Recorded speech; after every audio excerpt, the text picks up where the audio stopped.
नमस्कार मित्रांनो, मुरांबा मालिकेच्या आजच्या भागामध्ये अक्षयने चाळीतल्या सर्व लोकांना त्यांची नवीन हक्काची घरे मिळवून दिलेले असतात म्हणून उद्घाटन सोहळा चालू असतो. तर पंकज म्हणतो की जावई बापू तुम्ही आता रिबीन कापून घ्या.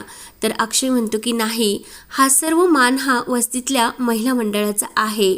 तर कावेरी सर्व बायकांना खुशून पुढे घेऊन येते आणि खुशून रिबीन कापते. रमा मात्र हे सर्व बघून तिच्या डोळ्यात पाणी येत असते आणि अक्षयचा तिला अभिमान वाटत असतो. आणि घाईने ती अक्षयजवळ येऊन अक्षयला म्हणते की थँक्यू, तुमच्यामुळे आज या सर्वांना त्यांच्या हक्काची नवीन घरं मिळाली. अक्षय म्हणतो की रमा, एक सून म्हणून तू सासरच्या लोकांसाठी काय काय करते असते, तर एक जावई म्हणून माझं सुद्धा तेच कर्तव्य आणि जबाबदारी आहे की सासरच्या लोकांना आनंदात कसे ठेवायचे आणि त्यांना मदत करणे हे माझे कर्तव्यच आहे ना. तर कावेरी, पंकज काका आणि मावशी सुद्धा तेथे येतात. कावेरी म्हणते की आओ, वस्तीतल्या सर्व लोकांनी तुमच्याबद्दल जो काही गैरसमज करून घेतला होता त्यांच्या वतीने मी तुमची माफी मागते. तर अक्षय कावेरीचे हात आपल्या हातामध्ये धरतो आणि कावेरीला म्हणतो की हे हात माफी मागण्यासाठी नाहीत की आम्हाला हात आशीर्वाद देण्यासाठी आहेत. अक्षयच्या मनाचा तो मोठेपणा बघून मंगला मावशी म्हणते की रमा, खरंच तू नशिबान आहे कारण तुला यांच्यासारखा नवरा मिळाला. तर पंकज खुशून म्हणतो की जावई बाप्पू आणि रमा, चला आता आपण घरामध्ये गृहप्रवेश करूया. म्हणून सर्वजण घरामध्ये गृहप्रवेश करण्यासाठी नवीन रूममध्ये जायला लागतात. तर रमा चाळीतल्या लोकांना आनंदी बघून आणि त्यांची ती नवीन घरी बघून खूपच खुश होते आणि तिच्या डोळ्यातून आनंदाश्रू येत असतात आणि ती अक्षयकडे खुशून बघून हसू लागते. तर रमा घरामध्ये प्रवेश करायला लागते. अक्षय म्हणतो की थांब रमा, तुझ्यासाठी एक सरप्राईज आहे. म्हणून अक्षय जे काही लहानपणी रमाच्या बाबांनी एका सिमेंटच्या पाटावर रमाची पायांची ठसे उमटलेली असतात तर त्याच्यावरील कापड काढतो.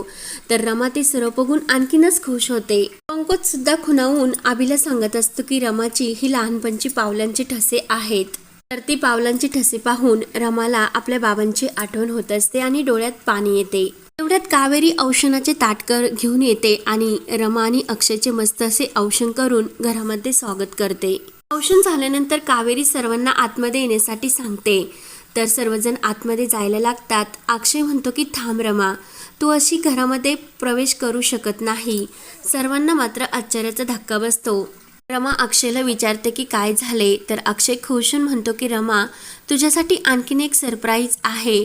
म्हणून आबीला जो काही त्याने सिमेंटचा एक ओला पाट तयार करून आणलेला असतो तो आणण्यासाठी सांगतो. तर आबी तो पाट घेऊन येतो आणि रमाच्या हाताला धरून तो त्या पाटावर रमाला उभी करतो आणि रमाची पायांची ठसे त्या पाटावर उमटली जातात. त्यानंतर अक्षय आपल्या हाताने रमाचे ते पाय पुसत असतो. रमा म्हणते की अहो काय करता, मी करते हे सर्व. अक्षय म्हणतो की नाही. तर कावेरी, मंगलमावशी, पंकज आणि आबी हे सर्व खुशून बघत असतात. त्यानंतर अक्षय कावेरीला म्हणतो की आई, रमा जेव्हा लहान होती बाबांनी तिच्या पावलाची ठसे घेतली होती, ती कशी तुम्ही जपून ठेवली होती तशीच आज सुद्धा इथून पुढे ही ठसे अशीच जपून ठेवा. सर्वजण घरामध्ये प्रवेश करतात. रमा मात्र अक्षयकडे खुशून बघतच असते. त्यानंतर इकडे सीमा आनंदला विचारत असते की अरे काही समजले की नाही. तर आनंद खुशून म्हणतो की अगं आई, आपल्या अक्षयने वस्तीतल्या सर्व लोकांना त्यांची नवीन घरं मिळवून दिली. अक्षयने या सर्वांसाठी खूप मोठे कर्ज सुद्धा घेतले आणि ते खुशून त्यांना त्यांची घरं मिळवून दिली. आणि खरंच आज मला अक्षयचा अभिमान वाटतो कारण त्या लोकांना मुकदमांकून ही घरं त्यांनी स्वतःच्या नावाची म्हणजे हक्काची करून सुद्धा दिली. तर सीमाला सुद्धा ते ऐकून खूप आनंद होतो. सीमा म्हणते की खरंच मला अक्षयचे खूप कौतुक वाटते. नुकसान आपल्यामुळेच झाले होते, मग नुकसान भरपाई सुद्धा आपणच द्यायला हवीत. शशिकांतने मात्र हे सर्व बोलणे ऐकलेले असते आणि तो मोठ्याने लगेच सीमा असे ओरडतो आणि हातातील ग्लास फेकून देऊन सीमाला म्हणतो की सीमा, हे सर्व तुझ्यामुळे होतो. म्हणून तो सीमावर धावून येतो. तर आनंद लगेच शशिकांतचा हात धरतो. आनंद शशिकांतला म्हणतो की तुम्हाला शिस्तीत वागता येत असले तर वागा, नाहीतर माझ्या आईला त्रास देऊ नका. शशिकांत म्हणतो की तू आमच्यामध्ये बोलू नको, मी माझ्या बायकोला बोलतो. तू आमच्यामध्ये बोलणारा तिसरा कोण? आनंद म्हणतो की यापुढे तुम्ही माझ्या आईशी जर असे वागलात तर ते मी खपून घेणार नाही.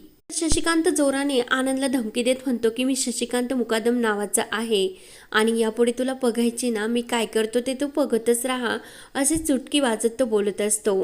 त्यानंतर इकडे चाळीतल्या सर्व बायका वस्तीतील त्या सुखसुविधा बघून अक्षयचे खूप कौतुक करत असतात. मंगला मावशी सुद्धा खूप खुश होत असते. तर रमा मंगला मावशीला विचारते की अगं, तू यांना कुठे बघितले का? एवढ्यात अभि समोरच असतो. तर रमा घाईने अभिकडे येते. अभि म्हणतो की रमा, तुला अक्षयशी बोलायचे ना, मग तू बोल अक्षय बरोबर, पण त्या अगोदर मी जे काही सांगतो ते ऐकून घे. अभि म्हणतो की रमा, मला माफ कर, कारण मोठ्या आईबद्दल तू जे काही हे केले होतेस त्याला मी बेजबाबदार ठरून तुझ्यावर खूप काही रागवलो, त्यामुळे तू मला सुद्धा माफ कर. आणि आता हे जे काही झाले होते ना, त्याला सुद्धा त्यात माझी सुद्धा चूक होती. अक्षयने माझ्यावर विश्वास ठेवून ती फाईल माझ्याकडे दिली होती आणि अक्षयने माझ्यावर विश्वास ठेवून त्यावर सह्या सुद्धा केल्या. खरंच माझी खूप मोठी चूक झाली. तेवढ्यात अक्षय समोरून येतो आणि रमा अक्षयला बघून खुश होते. मी म्हणतो की रमा, आणखीन एक गोष्ट तुला मला सांगायची. अक्षयने आता जे काही केले ना, ते मी सुद्धा करू शकलो नसतो, कारण मग तो अक्षयवर रागवली, त्याचा खरंच अक्षयला खूप त्रास होतो. त्यामुळे तुम्ही दोघं एकमेकांवरील राग प्लीज सोडून द्या आणि परत नव्याने एकत्र या. एकमेकांशी बोलून तुम्ही एकमेकांना वेळ द्या. तेवढ्यात अक्षय बाहेर निघून जातो. तर रमा धावतच कावेरीला विचारते की आई, आत्ता हे येथे होते, कुठे गेले? तर कावेरी म्हणते की अगं, ते बाहेर गेले. तर रमा बाहेर धावतच अक्षयला बघण्यासाठी जाते. तर अक्षय गाडीतून घरी जायला निघलेला असतो. तर रमा गाडीला आडवी होते आणि अक्षय गाडीतून खाली उतरतो. तर लगेच रमा प्रेमाने अक्षयला मिठी मारते आणि मला माफ करा असे अक्षयला म्हणते. चुकले, मी तुम्हाला ओळखू शकले नाही, प्लीज तुम्ही मला सोडून जाऊ नका. अक्षय म्हणतो की अगं रमा, वेडी आहेस का? मी तुला का सोडून जाईल? उलट तुला जमलं तर तूच मला माफ कर, कारण मागच्या वेळी मी तुझ्यावर विश्वास ठेवला नव्हता. तेव्हा माझ्याकडून खूप मोठी चूक झाली होती. तेव्हा रमा ही रडतच अक्षयचा हात आपल्या हातामध्ये घेते आणि तुम्ही माझ्यासोबत आहात ना असे म्हणते. आपण आता कायम एकत्र राहायचे, एकमेकांशी भांडायचे नाही आणि एकमेकांबद्दल गैरसमज सुद्धा करून घ्यायचा नाही. अक्षय म्हणतो खरंच मला सुद्धा आता कंटाळा आला सतत भांडणे ते. तर रमा म्हणते की आता आपण इथून पुढे आनंदाने एकत्र राहूया मस्त. तर अक्षय सुद्धा तेच म्हणतो आणि दोघे खुश होतात. अक्षय रमाला म्हणतो की तुझी जर मला अशी कायम साथ असेल तर मी कुठलीही लढाई खरंच यशस्वीपणे पार करेल. तर रमा तुम्हाला अशीच साथ देत राहा. तर रमा खुश होऊन अक्षयच्या मिठीत येते. त्यानंतर इकडे अभि घरी येतो. तर सीमा खुश होऊन अभिला म्हणते की खरंच मला अक्षयचे खूप कौतुक वाटते, त्याने हे सर्व वस्तीतल्या लोकांसाठी केले. तर पार्वती आजी, शशिकांत आणि रेवा तेथेच असतात. पार्वती आजी म्हणते की अगं, तो करणारच, कारण ना तो कुणाचा आहे, माझाच ना. सीमा म्हणते की नाही आई, रमा बायको आहे त्याची, मग त्याने त्याच्या बायकोसाठीच हे सर्व केले. तर लगेच पार्वती आजी म्हणते की मग रमाने बायको म्हणून अक्षयसाठी काय काय केले? आजपर्यंत काहीच नाही. माझ्या जागी दुसरी जरी कोणी असते तरी अक्षयने हेच केले असते आणि अक्षयने इतक्या कमी दिवसात हे सर्व केले, समजले सुद्धा नाही. सीमा म्हणते की शेवटी कसे आहे ना, चांगुलपणाच जिंकत असतो. तर लगेच शशिकांतला मात्र राग येतो आणि सीमा महाराज की जय असे बोलून तो तिथून निघून जातो.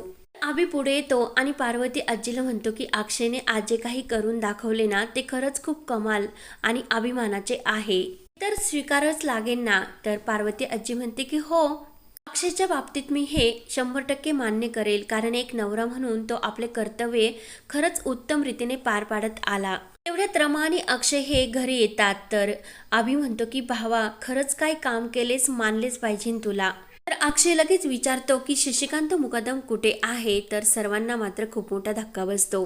तर हा भाग येथे संपतो. पुढील भागामध्ये रमा आणि अक्षय आपल्या रूममध्ये असतात. तर अक्षय म्हणत असतं की तुम्हाला प्रॉमिस दे रमा, आपल्यामध्ये आता इथून पुढे वाद होणार नाही आणि ते वाद सोडवण्यासाठी आपल्यामध्ये दुसरे कोणीही येणार नाही. तर रमा खुश होऊन अक्षयला प्रॉमिस देते. तर अक्षय लगेच रमाला आपल्या मिठीत खेचून घेतो. रेवाचा मात्र जळफळाट होत असतो. रेवा एक हातात सुरी घेऊन म्हणत असते की तू तुझ्या प्रेमाची धार मला दाखवून दिली, आता तू माझ्या तिरस्काराची धार अजून बघितलेलीच नाही. त्रास करून आता घ्यायचा नाही, तर इथून पुढे त्रास द्यायचा. तर रेवाने हा प्लॅन केलेला असतो. तर पुढे काय होणार हे पाहण्यासाठी आपल्या चॅनलला नक्की सबस्क्राईब करत राहा. धन्यवाद.